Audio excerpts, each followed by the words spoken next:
Саламатсыңарбы балдар? Бүгүн биздин өтө турган темабыз ата мекенди коргоо, аскердик майдан жанры. Майдан жанры көп түргө бөлүнөт. Баталдык жанр, майдан жанры, аскердик жанры, согуштук жанр деп көп түргө бөлүнөт. Баталдык жанр жөнүндө түшүнүк. Бул согуштук жанр болуп саналат. Баталдык жанр француз тилинен которгондо баталия деген сөздү түшүндүрөт.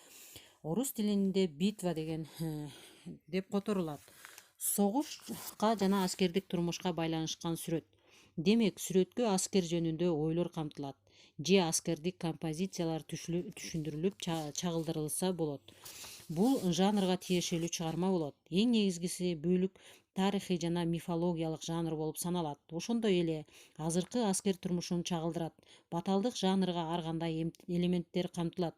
Портреттик, пейзаждык, анималисттик, натюрморт аскердик каражаттар тартылат. Баталдык жанрдын жаралышы кайра жаралуу дооруна туура келет. Бул жанрда иштеген сүрөтчүлөрдүн баталисттер деп аташкан.